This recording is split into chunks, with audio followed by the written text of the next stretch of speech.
Shalom et bienvenue sur Lumière du Monde Télévision, la vie chez vous. C'est pour nous un réel plaisir de vous retrouver pour un nouveau Wake Up.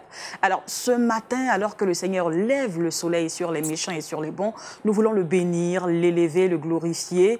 Et sur ce plateau, nous sommes avec Colombe. Bonjour Colombe. Bonjour Nicole. Avec toi aujourd'hui pour le Trickbox, de quoi est-ce qu'on parle? Aujourd'hui, on parlera de comment agrandir les chaussures lorsqu'elles sont petites. Comment agrandir les chaussures alors qu'elles sont petites. On va le découvrir ensemble. Et Jean-Richard Nguessan est sur notre plateau. Bonjour Jean-Richard. Shalom Nicole et bonjour à tous. Alors avec lui, tous les matins, c'est Culture Actu et le saviez-vous. Ce matin, de quoi est-ce qu'on parle? Dans Culture Actu aujourd'hui, je vais présenter une société de production, de réalisation et de promotion de films chrétiens. C'est une plateforme qui permettrait également à toutes ces personnes qui sont furieuses de films chrétiens d'y aller et d'être au parfum de toutes les nouvelles sorties au niveau de notre chrétienté. Et dans le saviez-vous, on verra tout à l'heure. Ah oui. Et pour entreprendre, comme tous les jeudis, nous sommes avec monsieur Michel Loba pour aujourd'hui spécialement. Bonjour monsieur. Bonjour, très heureux. Alors, de quoi est-ce qu'on parle dans entreprendre? On va faire un récap et on parlera de entrepreneuriat, c'est quoi? Donc, tes notions sur l'entrepreneuriat. Exactement. Le pasteur Kissi Brahima revient sur notre plateau pour de nouvelles exhortations. Shalom pasteur. Shalom. De quoi est-ce qu'on parle avec vous? Ce matin, nous allons parler des conditions de Dieu pour l'exaucement de nos prières. Ce sera dans Méditons ensemble. Oh oui. Commençons donc tout de suite cette émission par Méditons ensemble.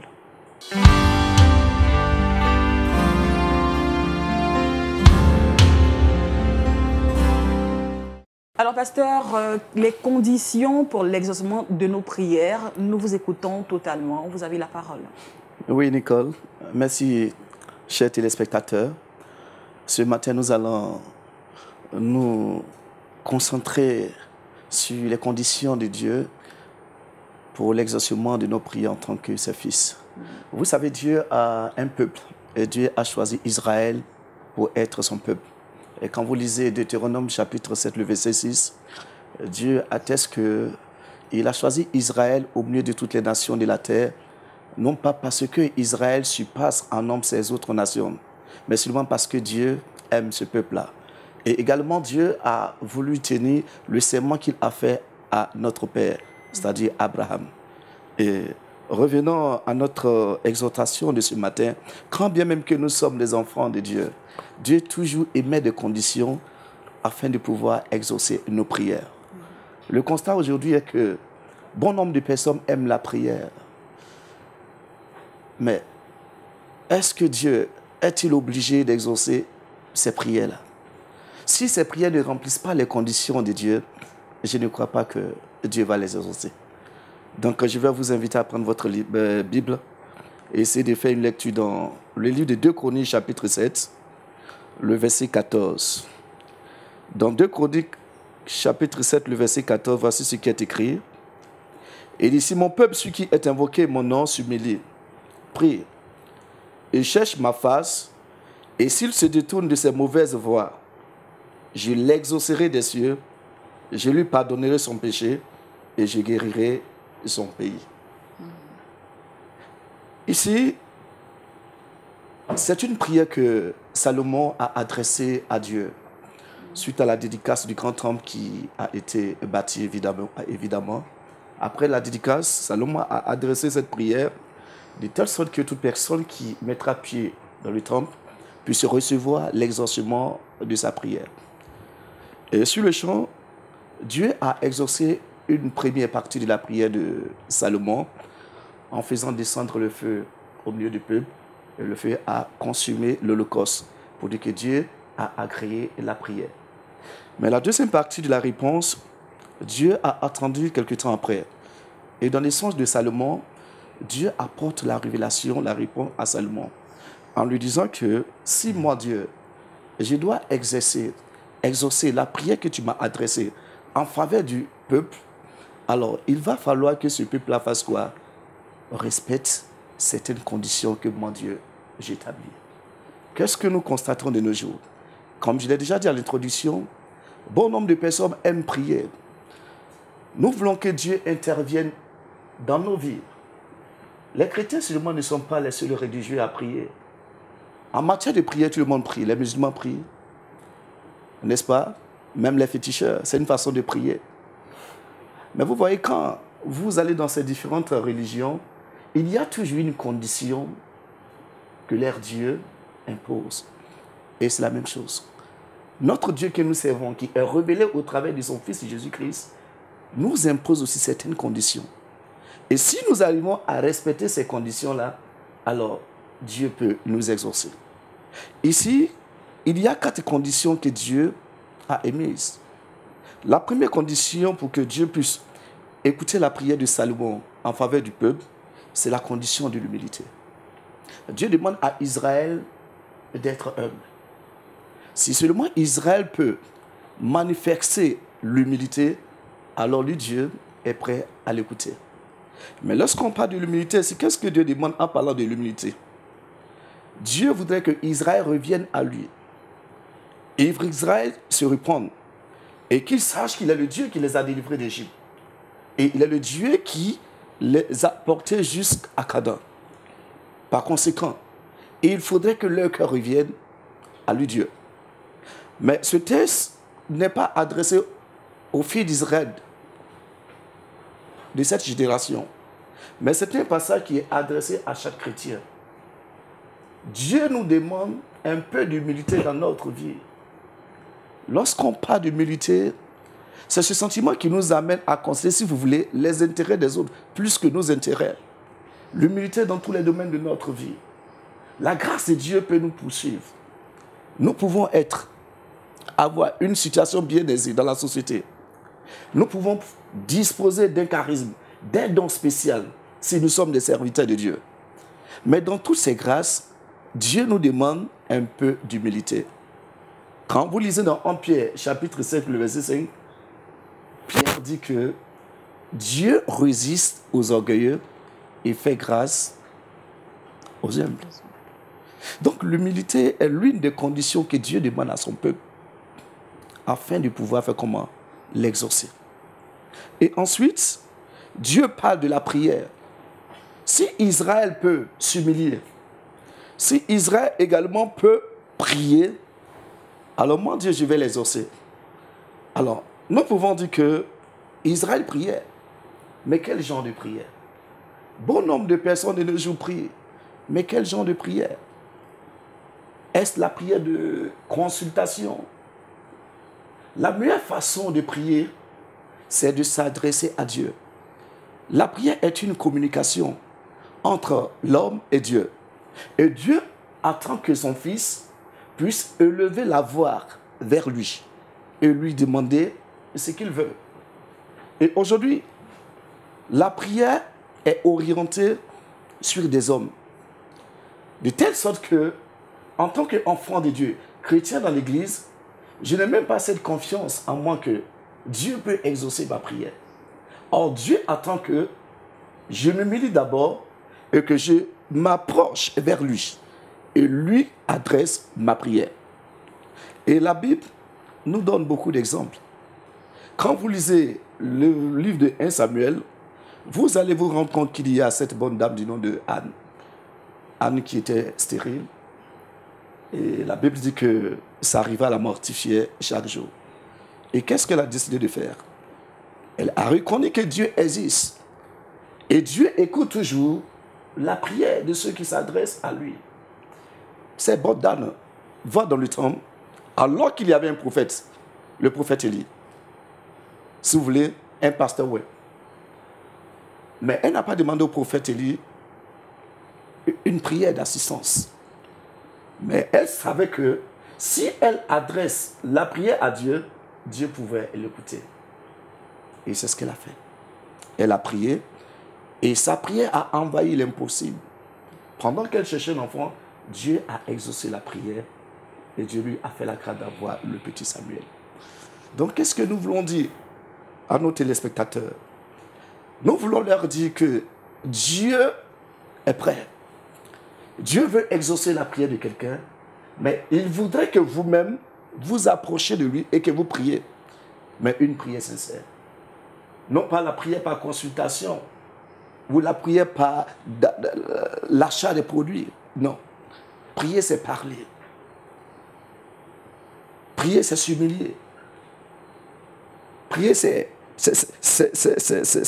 s'abandonner entièrement à Dieu. Manifester votre incapacité. Et c'est ce que Dieu nous demande. Bon nombre de personnes cherchent des réponses, cherchent des solutions à leurs problèmes. Mais la solution n'est pas entre les mains des hommes. D'ailleurs, Jérémie nous dit que malheur soit celui qui se confie en un homme. Donc si nous pouvons aller devant le trône de gloire, alors ayons la foi que Dieu peut nous écouter. Donc nous voulons inviter nos téléspectateurs. Nous voulons inviter ceux qui se réclament en tant que disciples de Christ pour dire que Dieu peut les écouter directement et qu'ils arrêtent donc de se faire manipuler. Parce que la manipulation n'est pas une prière que Dieu accepte. Mais lorsque nous entrons dans l'intimité de Dieu, Dieu nous écoute. Et c'est la condition que Dieu a demandé à Israël. Il faut que le peuple ait une intimité avec lui.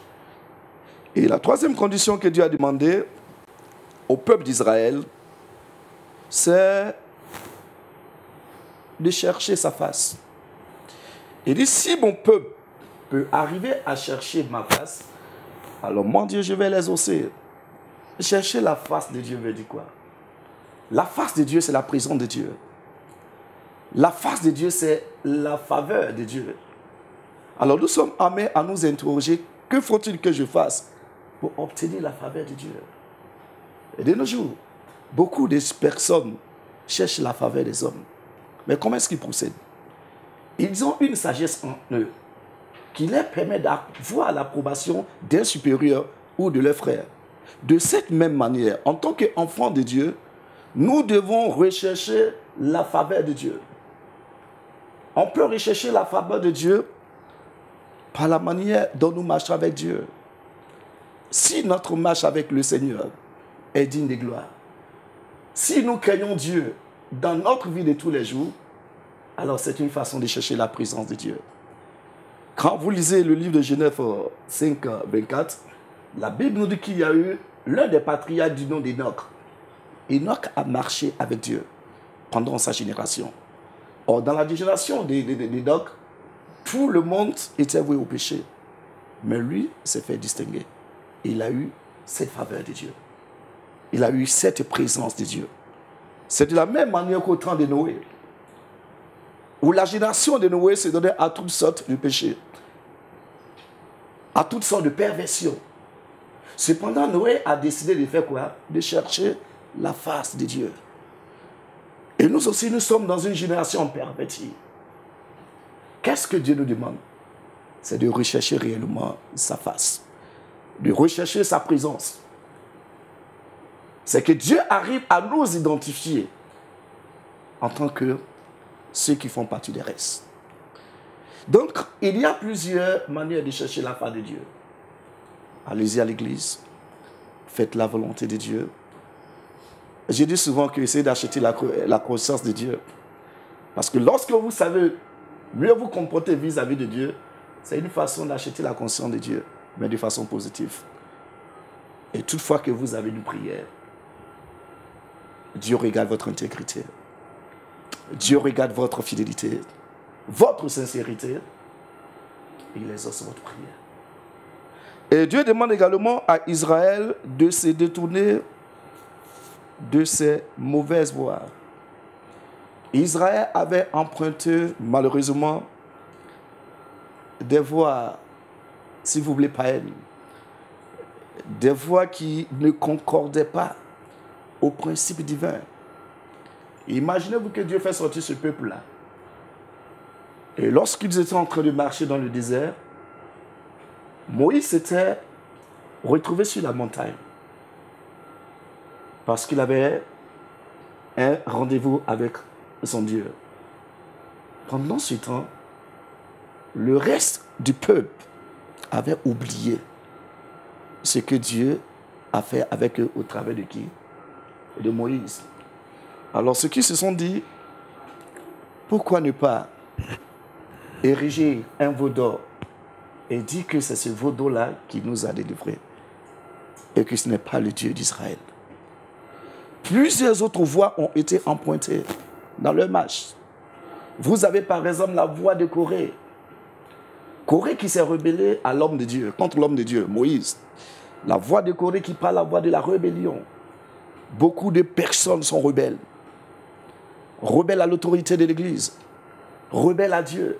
Même rebelles à leurs parents. Ce sont des voix que nous ne devons pas comment suivre. Plusieurs autres voix. La voix de l'immoralité sexuelle. Et c'est ce que Balaam a conseillé à Balak. Parce que Balak voyait qu'il venait un peu puissant. Aucune nation ne pouvait arrêter ce peuple-là. Et le conseil qu'il prit auprès de Balaam, le prophète, c'est de conduire ce peuple-là dans l'immoralité sexuelle. Pourquoi? Parce que leur Dieu est un Dieu de sainteté. Si Balak devait pouvoir vaincre le peuple d'Israël, alors il fallait que le peuple soit érigé ou ça, conduit, soit mène une vie d'immoralité sexuelle. Si le peuple ne menait pas une vie d'immoralité sexuelle, alors rien ne pouvait aller contre ce peuple. Parce qu'il a dit que la sorcellerie, l'enchantement ne pourra rien contre Israël. Et malheureusement, ce sont des voix comme celle-ci que les fils d'Israël ont emboîtées. Ces filles se sont mariées à des filles païennes. Alors Dieu ne voulait pas qu'il ait une alliance avec ces païens. Mais les filles d'Israël ont violé les principes de Dieu. Et Dieu demande à Salomon, si le peuple peut revenir, se détourner de ces mauvaises voies, alors moi, Dieu, je vais l'exaucer dessus. Et aujourd'hui, revenons à nous. En tant que chrétiens d'aujourd'hui, quelles sont les voies que nous empruntons? Il y a beaucoup de mauvaises voies. Alléluia. Beaucoup de voix qui ne glorifient pas le nom de notre Seigneur Jésus-Christ. La voix de l'homosexualité. Aujourd'hui, ce que nous constatons dans notre société,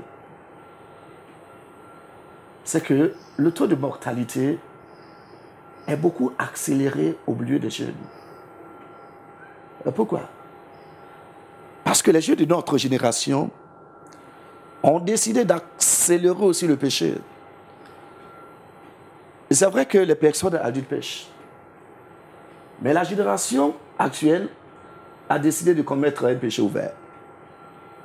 Vous allez dans les lieux publics, il n'y a aucune honte de voir des jeunes gens en train de se donner à de mauvaises pratiques. Et la suite de ces choses, et c'est la mort. Donc nous appelons nos bien-aimés qu'il y a des voies que nous devons abandonner. Si nous ne pouvons pas abandonner ces voies, alors soyons sûrs qu'il n'y a aucun prophète, que ce soit en Côte d'Ivoire, que ce soit soublé, partout, dans tout le monde entier, qui puisse violer les principes de Dieu et demander que non, vous pouvez vivre dans le péché, mais je prierai pour vous et Dieu vous exaucera.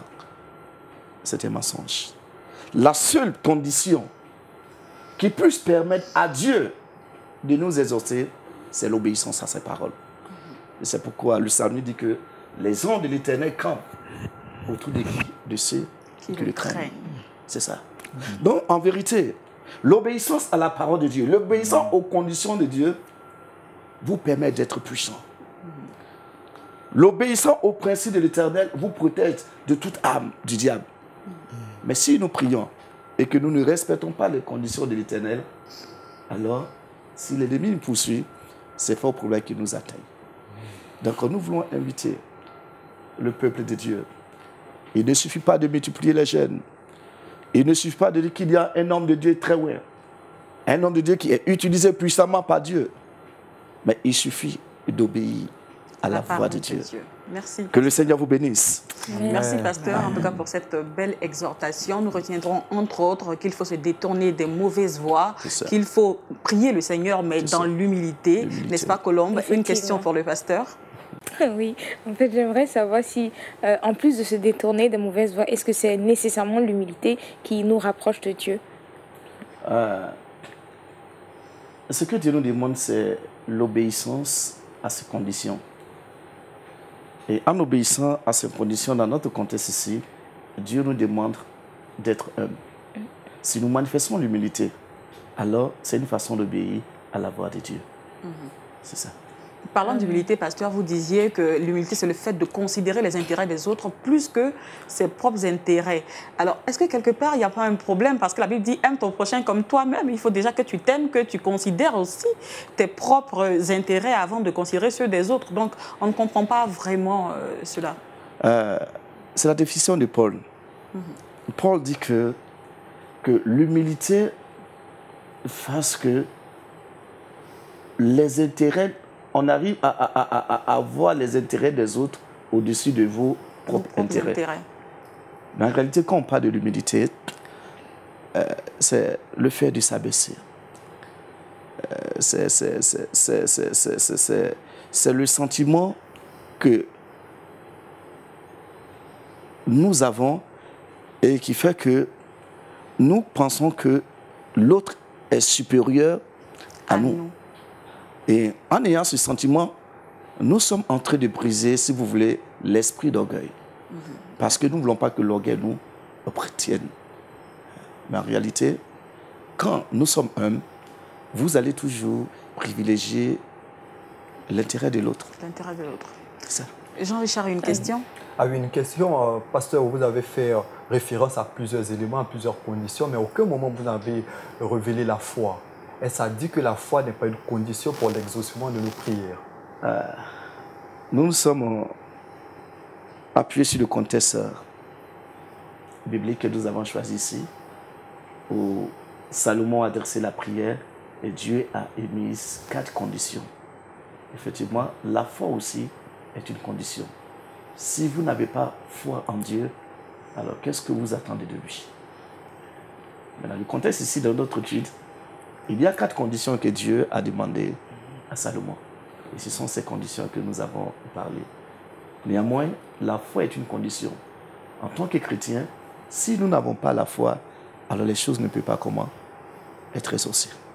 Monsieur Loba, votre regard sur l'exhortation du pasteur? Oui, l'humilité précède la gloire. Oui, j'ai vraiment aimé.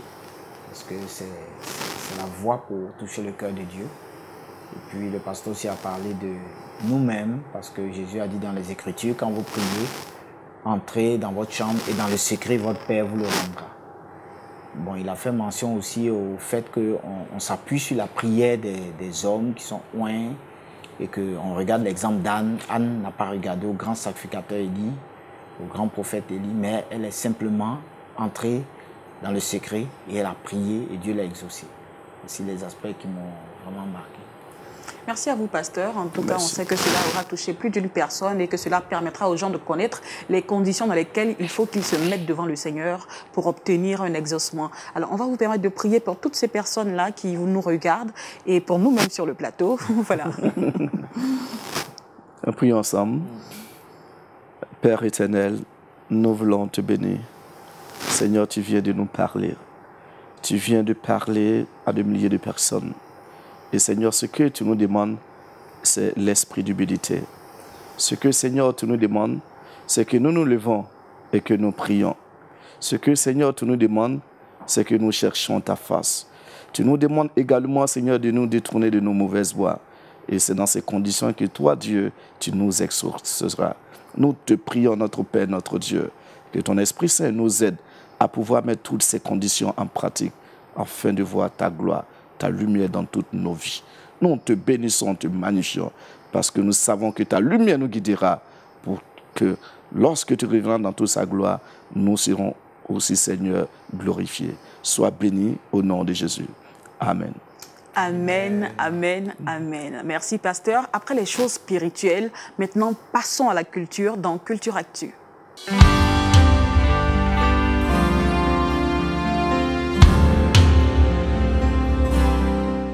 Alors Jean-Richard, tu nous parles d'une société de promotion de films.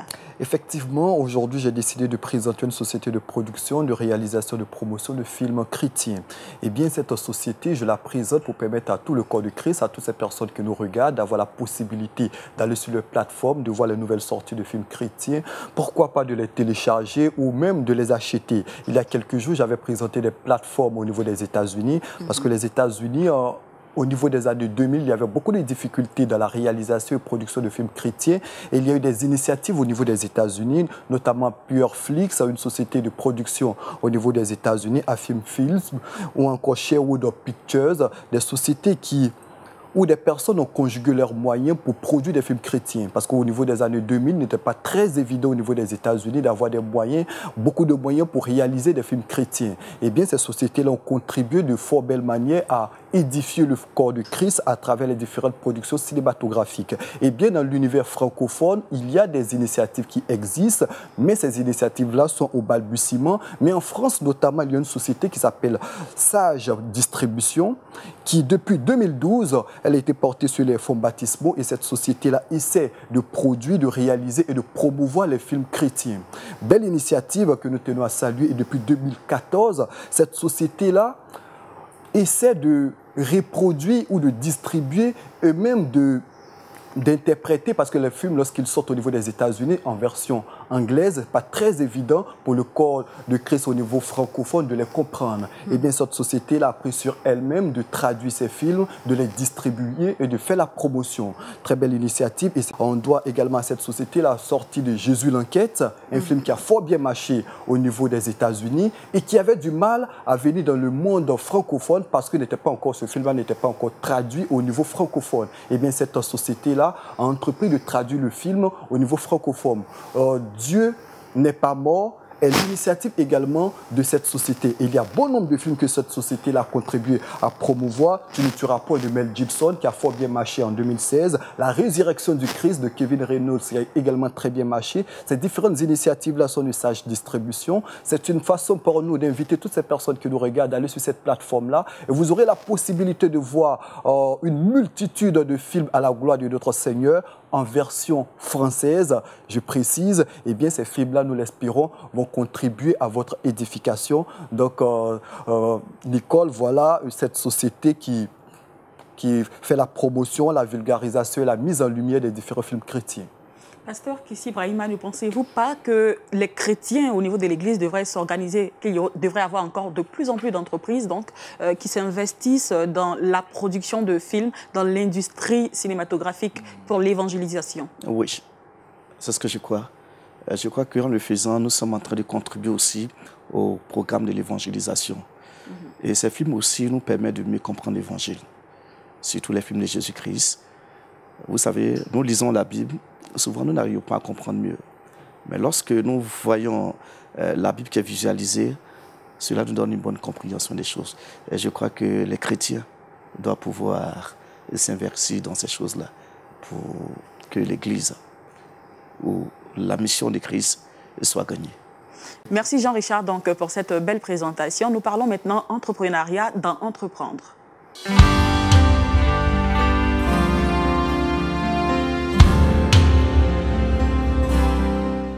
C'est quoi l'entrepreneuriat? C'est ce dont nous parlons aujourd'hui avec M. Loba Michel, directeur d'études. M. Loba Michel, donc, qu'est-ce que c'est que l'entrepreneuriat?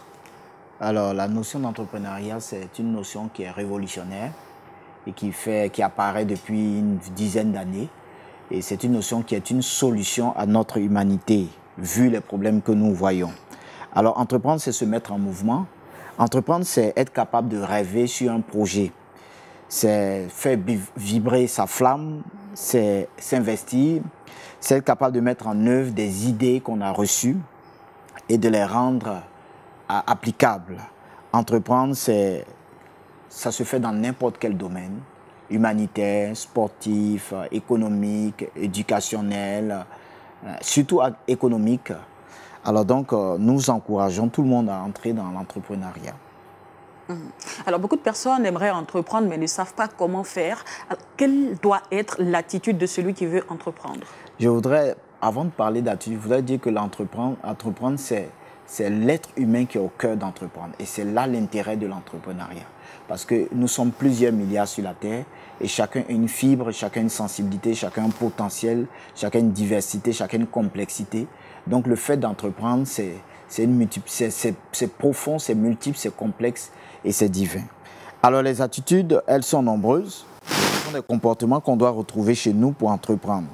Bien sûr, on va parler d'abord de créativité, on va parler de curiosité, on va parler d'esprit d'initiative, on va parler du goût du risque. Je me rappelle une fois, il y avait un devoir, et puis c'était un devoir de réflexion où on a demandé qu'est-ce que le risque. Et l'élève a pris le risque de ne rien écrire et il a écrit le risque, c'est ça. Le risque, c'est ça. Voilà, donc entreprendre, c'est le goût du risque, c'est prendre du risque, mais c'est aussi la créativité. Et nous mettons l'accent sur la créativité parce que nous sommes dotés d'un potentiel extraordinaire, nous sommes dotés d'un potentiel inouï, nous sommes dotés d'un potentiel unique. Notre Dieu nous a fait d'une façon extraordinaire, il nous a fait à son image.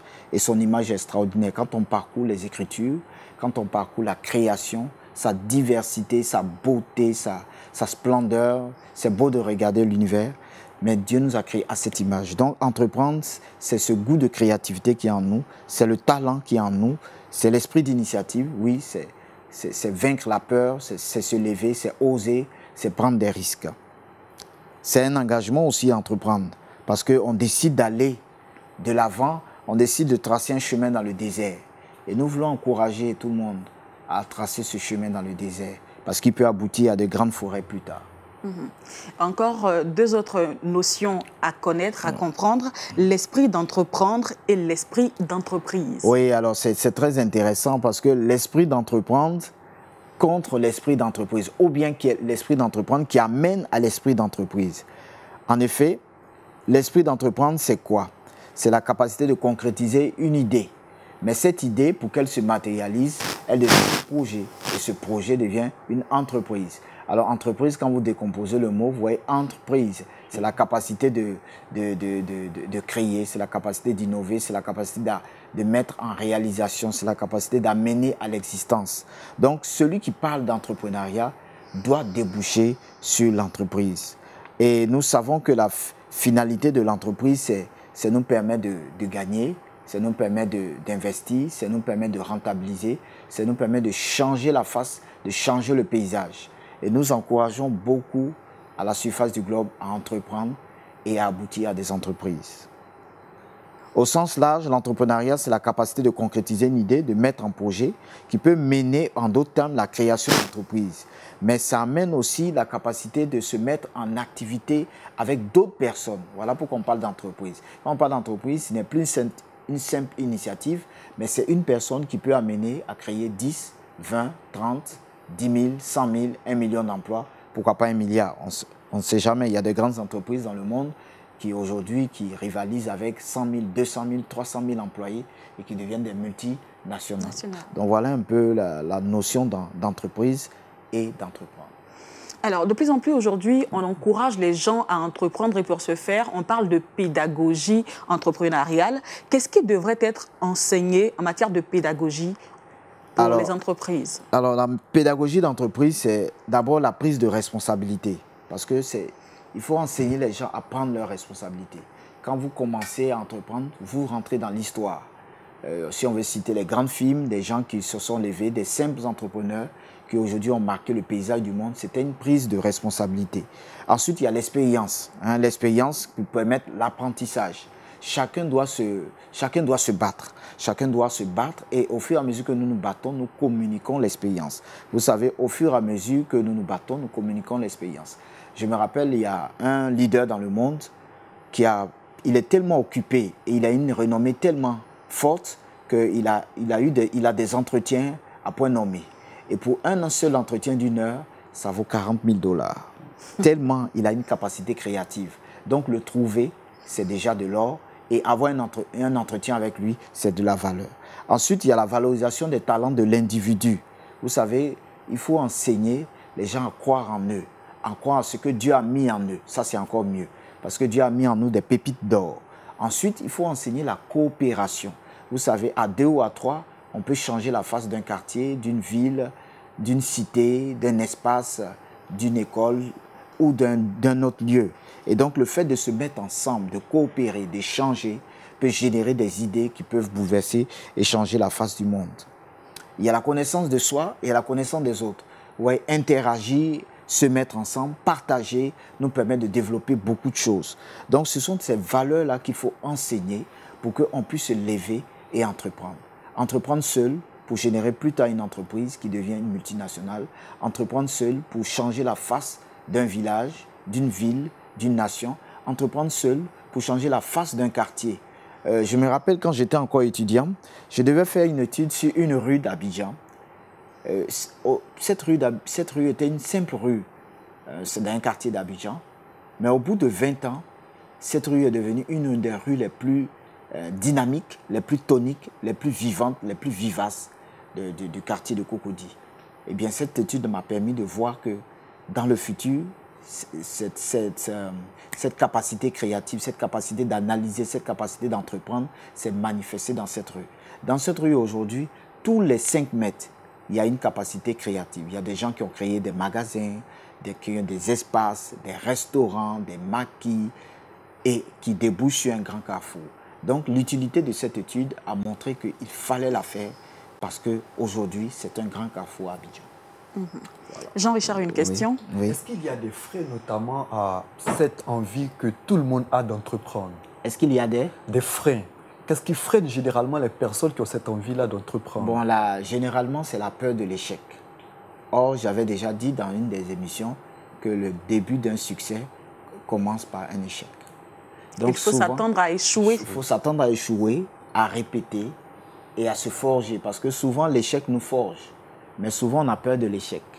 Et il y a aussi la peur de s'aventurer dans l'inconnu. Par exemple, je prends cette rue, c'était en 93. Faire une étude sur cette rue, ça paraissait anodin, il n'y avait rien. Même en 2018, quand vous voyez cette rue, elle est peuplée tous les 5 mètres. Il y a un supermarché, il y a des marchands qui vendent, il y a des marchands ambulants, des marchands informels, des marchands formels, des boulangeries. Vous voyez, c'est croire que le désert peut se transformer en réalité. Donc, la peur de l'échec nous empêche de rentrer dans ce risque-là. Colombe, une question? Non, je n'ai pas de question. Alors, pasteur, quel est votre regard sur l'exposé de M. Loba? Il parle de ne pas avoir peur de l'échec, mais c'est un peu une teinte, c'est une façon de dire aussi, il faut avoir la foi pour entreprendre. Pendant qu'il était en train d'exposer, l'Esprit m'a orienté sur Dieu lui-même. Vous savez, l'initiateur de l'entrepreneuriat, c'est Dieu lui-même, commençant par la création du monde. Et vous allez voir même Abraham qui a pris ce risque parce que Dieu appelle Abraham de nulle part pour aller quelque part où lui, Abraham ne connaît pas. C'est une forme d'entreprendre une marche avec Dieu. Et ensuite, Dieu, en créant Adam et Ève, il leur donne cette faculté qu'on appelle l'intelligence. L'intelligence doit nous servir à faire quoi? À créer. L'intelligence doit nous permettre à mettre en valeur ce que Dieu a déjà comment créé. Et la même Bible dit que Dieu lui-même crée ce qui l'amène à l'existence, ce qui n'existe pas. Donc je crois que c'est un bel exposé qui doit nous encourager, particulièrement en tant qu'homme de Dieu, prendre des décisions pour pouvoir être assez courageux pour entreprendre dans mon domaine d'homme de Dieu. Est-ce que, pasteur, notamment dans les différentes églises, vous menez des études ou est-ce que vous encouragez les jeunes à l'esprit d'entreprise? Oui. Nous avons souvent des séminaires. Au cours de ces séminaires, nous invitons certains des leaders comme notre bien-aimé qui ont l'expérience pour pouvoir partager un peu la notion de l'entrepreneuriat et encourager les jeunes gens à pouvoir s'y mettre. Monsieur Loba, qu'est-ce que vous voulez que l'on retienne de cet exposé? Alors, entrepreneuriat, c'est quoi? C'était au début, nous voulons vous ramener dans l'entreprise, comprendre que c'est un acte de foi, comprendre que c'est un rêve qui est en vous, qui est caché, qui est secret, que vous devez chérir, que vous devez ressortir, parce qu'il y a en vous un potentiel immense. Et ce potentiel peut vous amener à transformer le paysage, l'espace dans lequel vous êtes. Peut-être que ce n'est même pas un espace très loin, hein. C'est peut-être à 5 mètres de votre maison ou à 10 mètres de votre maison qu'il y a un espace à transformer. J'ai rencontré il n'y a pas 3 semaines une dame qui a eu l'idée de faire un café juste devant un centre hospitalier universitaire. Parce qu'à la descente, avec le mouvement, tout le monde viendra boire ce café. Ne serait-ce qu'un petit pain ou quoi. Donc c'est avoir des idées originales et ne pas se priver.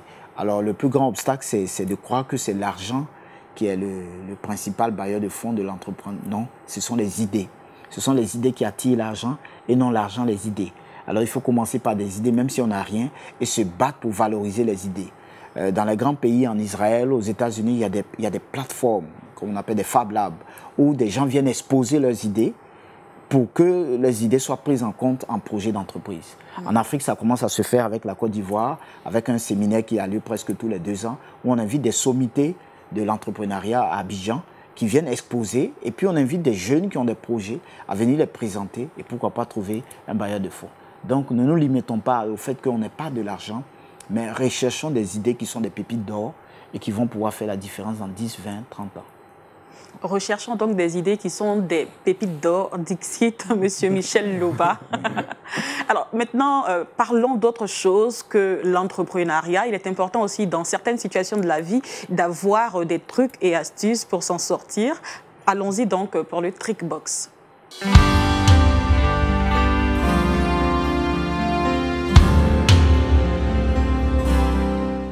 Alors, notre douce Colombe, qu'est-ce qu'on fait pour agrandir ces chaussures qui sont toutes petites, qui des fois nous posent problème en fait? Nicole, tu vois, ici on entreprend encore. Donc, nous allons utiliser d'abord un sac en plastique et nous allons mettre de l'eau. En fait, les sacs, ça dépend. Il y a différentes formes. Donc, on peut avoir un grand comme un petit, mais il faut mettre juste un peu d'eau dedans, pas la moitié. Donc, on met un peu d'eau et on pose le plastique d'eau dans la chaussure. Et ça va vous paraître étonnant, mais on met ensuite la chaussure au congélateur. Non, sérieusement. Et une chaussure congelée, bon. On met la chaussure au congélateur parce que quand l'eau se glace, en fait, ça gonfle et puis ça donne une autre épaisseur à la chaussure. Donc, du coup, ça élargit un peu. Donc, n'espérez pas que si vous chaussez du 38, vous allez trouver carrément du 40 après. Donc, voilà, c'est juste quelques espaces que ça donne en plus. Alors, quelle que soit la matière en laquelle la chaussure est faite. Oui, que ce soit du cuir ou d'autres matières synthétiques. Oui, effectivement. Mais si vous achetez une chaussure qui vous a coûté vraiment très cher, la deuxième astuce que je vais proposer, il ne faut pas l'utiliser, c'est de l'alcool en fait qu'on met dans un vaporisateur et on pompe un peu dedans, à l'intérieur. Et après avoir pompé, on met immédiatement les pieds et on se balade avec pendant 20 minutes. Après les 20 minutes, c'est bon, la chaussure s'est agrandie à votre taille. Quel genre d'alcool, à quel degré est-ce qu'on peut savoir? Bon, ben, j'ai pas le degré malheureusement. Mais bon, je sais que c'est juste l'alcool qu'on a l'habitude d'utiliser. On le met dans un vaporisateur, mais en même temps, il ne faut pas renverser tout l'alcool pour, je sais pas, il faut juste un peu pulvériser un peu. Et puis, bon, ben, on met immédiatement les pieds dans la chaussure. Et la dernière astuce qui est les chaussettes tout simplement. La veille, ou du moins lorsque vous achetez la chaussure, si elle est trop petite et que vous l'aimez vraiment, vous portez de très grandes chaussettes et vous marchez avec à la maison avant de sortir.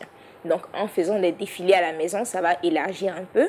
Comme ça, le jour approprié, c'est bon, vous aurez votre chaussure à votre pointure et puis bon, ben, vous serez confortable. Donc, de l'alcool, les chaussettes, déjà pour élargir avec nos propres pieds la chaussure, et puis mettre la chaussure au congélateur. Moi, j'ai une astuce. Dès que ça sort du congélateur, il faut les mettre directement dans le pied. Parce que le temps, ça va glacer le pied, c'est vrai, mais le temps que ça reprenne en fait la chaleur, c'est ce qui va donner la forme en fait. Ça prend la forme immédiatement.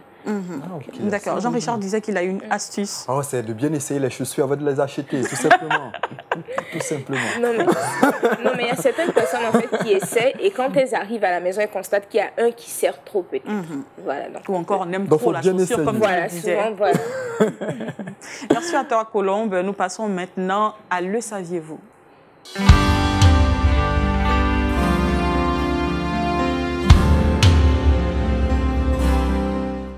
Jean-Richard, dans quel univers est-ce que tu nous emmènes aujourd'hui? Aujourd'hui, dans Le Saviez-vous, j'ai décidé de vous présenter World Vision. C'est une ONG Humanité Internationale Chrétienne Évangélique fondée le 22 septembre 1950 par Robert Peace. World Vision a une particularité, c'est qu'elle s'occupe principalement du parrainage des enfants dans le monde entier. Et l'histoire de World Vision est assez belle. C'est l'histoire de Robert Peace qui, en 1940, devient missionnaire au niveau des États-Unis. En 1947, il décide de faire une mission pour l'œuvre du Seigneur du côté de la Chine. Et là, il va tomber sur une petite fille qui est battue, qui est abandonnée. Malheureusement, il n'a pas assez de moyens pour venir en aide à cette petite fille. Il lui laisse $5, mais tout en promettant à celui qui s'occupait de l'enfant du côté de la Chine de lui ramener de l'argent chaque fin de mois. Et Robert Peace, chaque fin de mois donc, décide d'envoyer de l'argent. Et chaque fin de mois, il envoie de l'argent. Et cette histoire-là va le bouleverser. Arrivé aux États-Unis, il repart en Chine, il voit qu'il y a d'autres enfants qui sont dans la même situation. Il décide de prendre des photos et arrivé aux États-Unis, il décide de lever des fonds pour aider notamment des enfants au niveau de la Chine. Et là, en 1950, il lance World Vision International. Et le succès sera énorme puisqu'au niveau des États-Unis, dans la communauté chrétienne notamment, beaucoup de personnes vont contribuer, vont donner de leur argent pour aider ces enfants qui sont en souffrance, non seulement en Chine, mais dans bon nombre de pays au niveau du monde entier. En 1960 déjà, il opérait dans 7 pays, avec 13 000 enfants parrainés. En 1970, soit 10 ans après, dans 21 pays, avec près de 32 000 enfants parrainés. 10 ans plus tard, c'est-à-dire en 1980, dans 40 pays, avec plus de 180 000 enfants parrainés. 10 ans plus tard, en 1990, 82 pays, avec plus de 800 000 enfants parrainés.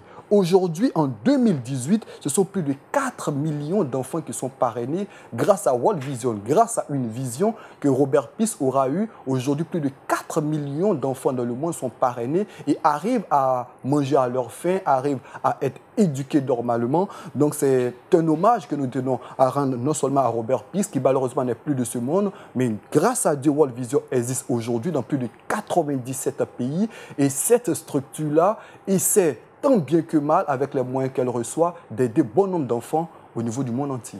Donc, un missionnaire qui donne un évangile, mais qui est tourné vers le social. Pasteur Kissi Brahima, pensez-vous qu'un homme de Dieu doive lui-même s'investir dans le social comme l'a fait Robert Peace? Oui, je crois. Est-ce qu'on ne dit pas, parce qu'on entend certains dire mon rôle, c'est de vous donner l'évangile et non pas de vous donner le pain? Ça dépend. Je crois que si l'homme de Dieu est aussi fortuné, je crois qu'il doit s'investir dans le social comme Peace. Oui. Monsieur Loba? Oui, c'est une très bonne initiative. C'est une très bonne initiative. Ça répond à l'évangile. Voilà, les 5 pains et les 2 poissons pour que le reste suive. Et c'est ce qu'on appelle l'entreprendre. C'est une vision. Donc, un missionnaire qui entreprend. C'est ça.